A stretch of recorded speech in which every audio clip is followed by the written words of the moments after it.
13 juillet 2022, Tatsuki Fujimoto venait de dévoiler le premier chapitre de la partie 2 de son manga Chainsaw Man. Si la première partie lui avait permis de construire les bases de son univers et articuler son histoire autour de personnages majeurs comme Makima, Aki ou Power, cette nouvelle partie signait le début de quelque chose de différent, en instaurant un nouveau personnage principal, Asamitaka, accompagné de Yoru, et en intégrant d'autres nouvelles têtes comme Yuko, Kiga ou Fumiko, ou en amenant certains personnages secondaires connus sur le devant de la scène, comme Yoshida, Nayuta ou Baruem.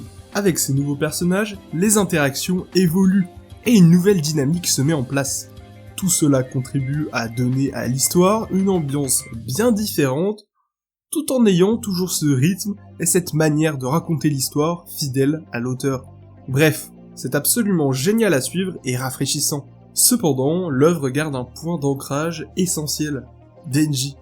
De la partie 1 à la partie 2, on continue de suivre la vie de ce personnage, avec son lot de joie et de tristesse. Mais si Denji est un protagoniste si fascinant, depuis la partie 1, son évolution dans la partie 2 est souvent remise en question, car si l'histoire avance, lui semble à chaque fois revenir à la case départ. Ce que Denji a pu traverser dans la partie 1 aurait dû le mettre sur la voie pour ne plus reproduire les mêmes erreurs. Plus question de se laisser manipuler par les femmes qu'il rencontre. Denji a vécu assez de pièges pour le voir venir. Pourtant, il se laisse encore avoir dans cette nouvelle partie. Comme si ce personnage n'avait rien appris de toutes ses expériences. Comme si c'était un personnage incapable d'évoluer. De plus, quand on voit le chemin qu'il parcourt entre les deux parties, on y voit comme une étrange similarité. Il vit des bons moments quand tout à coup tout bascule et s'écroule devant lui. L'espoir se perd, il ne se sent plus capable de vivre la vie normale qu'il tient pour rêve, le Chainsaw Man refait surface, puis il finit par se reprendre en main. On a l'impression de tourner en rond. Pourtant, résumer les choses aussi maladroitement serait une grosse erreur. Si son développement semble passer par des points similaires sur la forme, il n'en est rien. Le fond et le propos diffèrent en tout, et l'aboutissement n'est absolument pas le même. Ce cycle n'existe que si l'on passe à côté des différences fondamentales entre les deux parties. Cette vague impression de ressemblance est justement intéressante, pour montrer toute la distinction dans l'évolution de ce personnage entre les deux parties.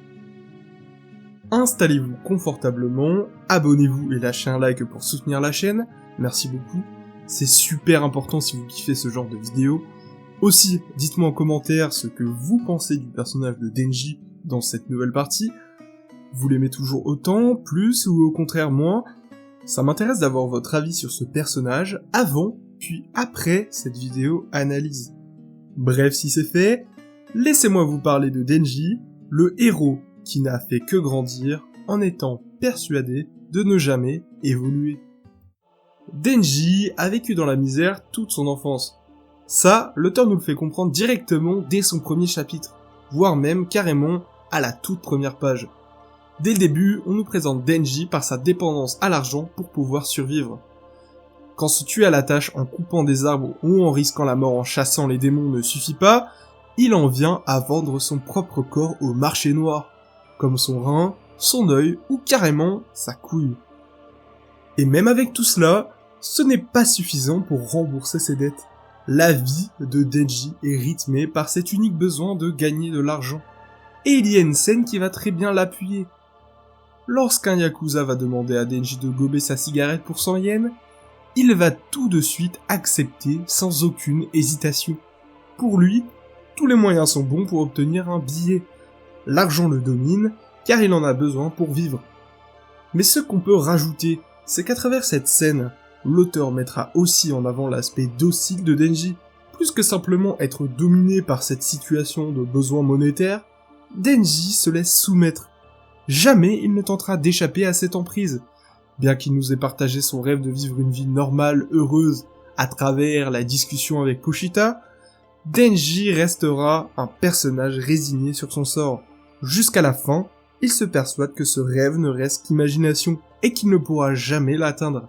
Denji se laisse mourir, aveuglé par cette condition. Mais vous connaissez la suite. Pochita lui donnera son cœur pour le sauver. Dans cette scène trash et horrifique, on y voit la beauté d'un personnage qui se rebelle de son état de subordonné. C'est ici que le début de son évolution commencera. Il saisit cette chance de vivre sa vie, de vivre son rêve, en sortant de sa résignation. Étonnamment, ce rêve se réalisera bien trop rapidement, grâce à Makima qui lui offrira sur un plateau le quotidien tant espéré. C'est dans ce cadre que Denji évoluera dans la partie 1. En réalisant son rêve de vie normale, pour enfin être heureux, il se rendra rapidement compte que simplement vivre de cette façon ne mène à rien. Ce n'est pas un aboutissement satisfaisant. C'est la raison pour laquelle il se trouvera un but ultime, quelque chose qui le motive, peloter des seins. Alors oui, ce n'est pas un noble objectif à créer sur tous les toits, mais ce but est à l'image de ce personnage et de son rêve, ne prônant ni le bien ni le mal, mais juste la simplicité. Et là où ça devient intéressant, c'est qu'une fois qu'il a réalisé cet objectif, il en est déçu. C'est son désir de vouloir faire cette chose qui le rend le plus heureux. Alors à ce moment, à quoi bon vivre une vie où on prendrait plus de plaisir à courir après nos rêves que les réaliser? C'est là que Makima interviendra, pour lui dire que la joie que procurent les actes sensuels grandissent en fonction de la connaissance de la personne. Ce sont les sentiments et l'attachement l'important. Malheureusement, vous le savez, Makima n'a aucun sentiment pour Denji, et c'est pourquoi, après ces belles paroles, elle manipulera Denji pour accomplir son but à elle et dictera celui de Denji. On ne va pas dans cette vidéo reprendre chaque point du développement de Denji dans la partie 1, car beaucoup de personnes ont déjà eu l'occasion de le faire. Rappelons surtout l'essentiel avec la finalité de cette partie. Denji se rendra finalement compte de ce contrôle qu'avait Makima sur sa vie et choisira alors son but ultime lui-même, faire l'amour. Et pour ça, il veut devenir Chainsaw Man. Cet objectif, on y reviendra d'ailleurs dans la suite, puisqu'il sera évidemment rappelé dans la partie 2. Dans cette partie, Denji n'apparaîtra pas directement. Fujimoto va d'abord nous introduire un des personnages majeurs de son histoire, qui aura un lien très fort avec Denji par la suite, Asa Mitaka. Le moment que l'auteur choisira pour la première apparition de Denji n'est pas dénué de sens, bien au contraire. Il apparaît transformé en Chainsaw Man pour faire face au démon cafard et protéger Asa et son ami Yuko. Et alors qu'on pourrait donc le prendre pour une sorte de héros venant sauver les personnages en détresse comme dans beaucoup de mangas, l'auteur nous rappelle qui est Denji, à travers une scène lui imposant de choisir entre sauver un jeune étudiant plein d'avenir ou 5 papis et mamies dans leur voiture. Denji ne choisira aucun des deux et sauvera un chat sur le point de tomber. Cette scène rappelle que Denji n'agit pas pour le bien, ni pour le mal, mais juste comme il l'entend. Ce n'est pas vraiment un héros, et à ce titre, on nous montrera dans le chapitre d'après les visions diversifiées des civils le concernant. Mais surtout, nous verrons avec sa discussion avec Yoshida que ses agissements visant à se transformer pour combattre les démons n'ont pour but que de dévoiler son identité, pour que les filles soient folles de lui. Car en effet, simplement dire qu'il est le Chainsaw Man ne fonctionnera pas, personne ne le croira. Il a d'ailleurs essayé de le faire durant le chapitre 104 face à Asa Mitaka, sans succès. Trop bête pour présenter les choses de manière persuasive, Denji a donc choisi de révéler son identité de façon naturelle, en agissant face aux démons, là où quelqu'un finirait bien par apercevoir son vrai visage et divulguer l'information. Une manière de faire en adéquation avec ce personnage, cherchant à vivre de façon normale. Mais en réalité, si c'est si compliqué de révéler son identité, c'est à cause de la sécurité publique qui le surveille et filtre les informations le concernant. On verra d'ailleurs Yoshida intervenir au moment où Denji était sur le point d'y arriver. Bref, Denji, en continuant de vivre en tant que Chainsaw Man, aspire toujours à faire l'amour. C'est ce qui le motive à vivre, et c'est pourquoi il acceptera directement le rendez-vous d'Asa au chapitre 112. Cependant, nous découvrirons qu'il aspire également à autre chose, car aujourd'hui Denji n'est plus celui qui se laisse vivre au point d'être comparé à un toutou dont on s'occupe. Il essaye tant bien que mal de gagner de l'argent, en revendant des cigarettes recyclées ou en laissant les gens s'asseoir sur lui. Si au début de la partie 1, ces actes de soumission étaient nécessaires à sa propre survie, ils ont très vite viré à de la pure soumission volontaire, laissant les gens choisir sa vie, ne maîtrisant plus rien et l'amenant à tout perdre. La fin de la partie 1 a permis à Denji de prendre conscience de ce statut de chien, l'amenant enfin à combattre pour en changer. Alors en le voyant recommencer à nouveau dans la partie 2, on ne comprend tout simplement pas, car il revient alors en arrière. Alors que la sécurité publique lui fournit de quoi vivre dignement, il reproduit les mêmes erreurs. Alors pourquoi ? Pourquoi Fujimoto a fait ce choix ? C'est en s'intéressant à la suite qu'on pourra comprendre en quoi ce qui semble être la même chose est en réalité un développement bien nouveau. En effet, on verra dans l'arc Aquarium qu'une des raisons pour lesquelles il veut à tout prix de l'argent, en étant prêt à se soumettre et se résoudre à des choses pitoyables, et dorénavant sa famille. Il veut gagner de l'argent pour offrir à Nayuta de quoi faire ses études. C'est quelque chose de nouveau et significatif car jusque-là, se soumettre était seulement un moyen pour lui de vivre sa vie simplement. Mais aujourd'hui, plutôt que de vivre avec ce qu'on lui donne, il va faire ses propres choix dans cette partie 2. Il se prend en main, en décidant de vivre en se transformant en Chainsaw Man afin de trouver l'amour, ou en étant prêt à aller chercher plus que ce qu'il a déjà, c'est-à-dire se compliquer la tâche dans l'intérêt de sa famille. Denji est acteur de sa vie et de ses choix. Choisir sera d'ailleurs toute la thématique principale d'un arc dans l'histoire. C'est au chapitre 133 que Yoshida lui imposera de choisir entre la vie de Nayuta et l'assouvissement de ses bas instincts, que cache sa motivation d'être Chainsaw Man. Si aujourd'hui Denji se met à décider de sa vie, il ne veut surtout pas y renoncer. Et choisir un choix parmi deux, c'est abandonner l'autre. Voilà pourquoi Denji choisit les deux. Il ne veut pas perdre sa famille et fera tout pour la protéger. Mais il ne peut pas non plus se résoudre à enterrer son désir de faire l'amour. C'est ce dilemme qui sera à l'origine d'un nouveau questionnement sur sa vie. Si la partie 1 lui a permis de sortir de sa situation plus que précaire, et l'a introduit à vivre plein de choses nouvelles, le temps a passé, et cette deuxième partie nous montre que cette vie normale, qui était son plus grand rêve, fait maintenant partie de son quotidien. Alors la question qui se pose, et que Denji lui-même viendra à se poser, est la suivante. La vie qu'il mène actuellement est-elle le paradis ? Correspond-elle vraiment au bonheur ultime ? Avec ça vient alors l'idée de voir plus haut. Denji s'est habitué à son quotidien, et ce sentiment de lassitude finira par le rendre triste et à vouloir plus que ce qu'il a. Cependant, il va d'abord accepter sa situation, car au final, il s'est assez battu pour en arriver là. C'est déjà bien, et c'est ce qu'il a toujours rêvé. Mais la réalité le rattrapera. Vivre son quotidien normal et voir des gens se faire passer pour Chainsaw Man, ou devenir plus populaire que lui, le rend triste et jaloux. C'est lorsque des mésaventures lui arrivent qu'il se sentira enfin vivre.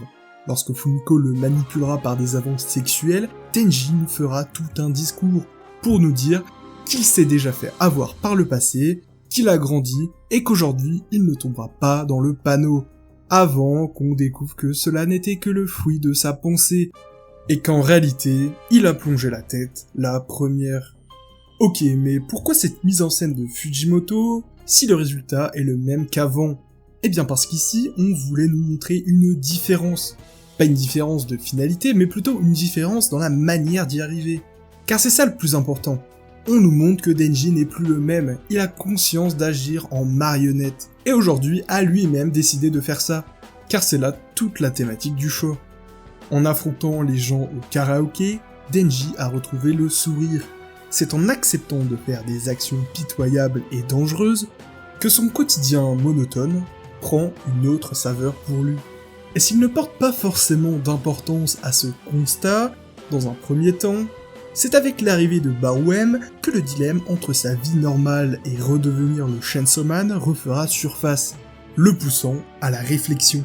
Vivre sans se transformer lui a enlevé une sensation qui l'animait, car elle faisait partie de son quotidien. Il essaye d'oublier et de se satisfaire de ce qu'il a, sa famille. Un des chapitres que j'ai adoré est le 142, Denji Fan Club. En plus d'en apprendre plus sur le personnage de Fumiko, ce chapitre montre à Denji qu'on peut l'aimer et être fan de lui, et pas seulement de Chainsaw Man. D'ailleurs, sa construction entre Fumiko, la femme de l'humain Denji, et Baruem, du démon Chainsaw Man, représente parfaitement le dilemme entre sa vie normale et en homme tronçonneuse. C'est quand tout bascule, le monde brûle, les gens se transforment en Chainsaw Man, que Denji devient spectateur. Alors qu'il aurait agi habituellement en devenant l'homme tronçonneuse, il se fait protéger, impuissant. La peur de Chainsaw Man se réveille, et se transformer ne lui permet plus d'être vu comme un héros adoré de tous. Alors en sachant ça, et en voyant les gens revenir à leur travail, alors que les catastrophes ont lieu, que le quotidien reprend son cours, lui aussi a toutes les raisons de continuer la vie normale à laquelle il a toujours aspiré. Pourtant, c'est à ce moment que Pochita apparaît dans son esprit. Son rêve est atteint. Alors, que fait-on maintenant, lui dit-il. C'est là que Denji décide d'évoluer, de passer à la suite. Il choisit de faire ce dont il a envie, devenir le Chainsaw Man. Si les choses tournent au drame en voyant sa maison et ses animaux auxquels il tient tant réduits en cendres, que le désespoir devrait le submerger, une émotion de joie le traverse, car en se transformant en Chainsaw Man, il fait enfin ce qui le rend heureux. Le quotidien banal dont il a toujours rêvé ne lui procure plus de plaisir. Aujourd'hui, il s'en lasse, et en décidant de se transformer, il a choisi de vivre la vie palpitante qui le rend vraiment heureux. Alors que ce personnage était persuadé qu'une vie normale serait la clé du bonheur, c'est en évoluant dans celle-ci qu'il se rend compte de la morosité d'une telle vie. Denji dépasse son objectif, pour le meilleur et pour le pire. Il change sa voix. La citation « Je passe un moment pile malgréable » m'a particulièrement marqué. En plus de faire un jeu de mots pour présenter les émotions de Denji, elle résonne comme un message. Plutôt que de subir les choses dramatiques de la vie, il se rattache à ses envies, lui apportant la joie. Certes, il n'efface pas sa douleur, et jamais il ne pourra le faire, mais il garde à l'esprit l'idée que la vie peut toujours le rendre heureux, même dans le plus profond des désespoirs. En choisissant de devenir Chainsaw Man pour son bonheur, Denji a renoncé à son quotidien monotone avec sa famille, Nayuta, et le destin, cruel, ne manquera pas de lui faire prendre conscience de l'impact de cette décision. C'est là où Denji va se confronter au sentiment de culpabilité. Alors bien sûr, par le passé il a déjà culpabilisé de sa naïveté de s'être fait contrôler par Makima, mais cette culpabilité venait du fait de ne pas agir et de se laisser maîtriser. Aujourd'hui, pour la première fois, Denji culpabilise pour son action. Denji s'est pris en main et a choisi lui-même. Pourtant, malgré ça, il se rend compte que son choix n'était peut-être pas le bon. Ne pas choisir lui a été catastrophique dans la partie 1. Et maintenant, changer pour choisir l'est tout autant. Alors Denji entre dans une phase où il doute de lui-même. Il pense qu'il ne peut trouver les bonnes décisions et qu'il finira toujours par tout gâcher. Son choix lui a fait tout perdre, sa maison, son quotidien et surtout sa famille, Nayuta. Cette partie est tellement triste car elle nous montre un personnage subissant les conséquences du caractère irréversible de ses actes. Ce qui est fait, et il ne pourra jamais revenir en arrière. Alors, comment accepter l'inacceptable? Comment se résoudre à continuer de vivre malgré cela? C'est là que le mot « malgréable » reprendra tout son sens. Alors que Denji est au plus mal mentalement et ne devrait penser qu'à sauver Nayuta, c'est la nourriture et le sexe qui viendront reprendre le dessus dans son esprit. Et ça, Denji va s'en rendre compte et se détester pour cela. Il se sent irrécupérable et pitoyable. Et pourtant, encore une fois, il va se retrouver confronté au sexe, puis à la nourriture, et s'y résoudre dans les cadres les plus malsains. Tout d'abord dans le chapitre 167, où le sexe est représenté à travers une scène d'agression, où Denji Asa se retrouve victime de Yoru, puis dans le chapitre suivant, avec cette scène où Denji accepte de la nourriture et mange aux côtés de celui responsable de la mort de sa sœur. Fujimoto va d'ailleurs caler entre ces deux moments la réflexion de Denji, significative de l'objectif derrière ces mises en scène. Alors que tout va dans le sens du pire et que Denji veut juste crever, il pense au sushi devant lui et à la vidange de son tuyau. Malgré tout le contexte horrible, les choses simples de la vie comme le sexe et la nourriture lui feront toujours du bien au cœur. Et c'est là qu'il se demande, s'il arrive à ressentir de la joie au plus mal, peut-on dire qu'il est heureux ou bien malheureux? Être heureux signifie-t-il qu'il faut nécessairement vivre que des choses joyeuses? Et donc qu'il suffirait d'une mauvaise expérience traumatisante pour être définitivement malheureux? Car si c'était le cas, à quoi bon continuer à vivre dans un monde où on ne pourrait plus être heureux? C'est là où nous amène toute l'évolution de ce personnage qu'est Denji ici. Après avoir découvert le cadavre de sa sœur Nayuta, il se remet toute la faute sur lui et son comportement, et a perdu tout espoir en la vie. Et c'est à ce moment que Fujimoto fera intervenir Yoru pour l'embrasser, faisant surgir à nouveau au devant de son esprit le sexe, au détriment de son idée d'en finir avec lui-même. Mais penser à ça un instant ne fera pas disparaître sa peine. C'est pourquoi Asa lui dira qu'elle a aussi vécu des événements horribles, dont elle culpabilise encore aujourd'hui, qu'elle ne s'en est jamais remise et qu'elle ne s'en remettra jamais. Mais Chainsaw Man lui a appris une chose, ce que Chainsaw Man nous apprendra à nous lecteurs, le futur nous réserve des moments heureux qui méritent qu'on bouffe tous les burgers à la fiente du monde. Et c'est pourquoi Pochita fera vomir à Denji les démons lui permettant de se souvenir des personnes avec qui il a passé des bons moments, montrant à Denji et à nous lecteurs que malgré toute son histoire, à chaque fois qu'il a été au plus mal, il a fini par retrouver le sourire avec Pochita, avec Reze, avec Aki et Power, et par la suite avec Nayuta. Jamais il n'oubliera les mauvais moments, mais pour autant jamais il n'oubliera désormais que de belles choses sont arrivées, et arriveront.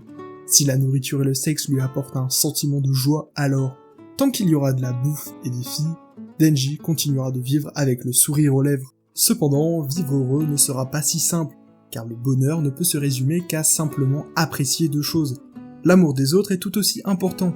Par exemple, et l'auteur ne tardera pas à nous le rappeler, lorsque Yoru lui avouera qu'Asa l'aime sincèrement, Denji pleurera de joie. Dites-moi en commentaire si vous êtes d'accord, mais Denji veut avant tout être aimé. Il voulait devenir le Chainsaw Man car il se rend compte que comme ça, les gens l'adoraient. C'est en trouvant une famille qu'il s'est senti aimé et a voulu protéger ça à tout prix. En voulant une copine, il chercherait aussi tout simplement à être aimé. C'est là la clé de son bonheur. Vouloir tringler ne sera qu'une expérience décevante de plus par rapport au désir de le faire.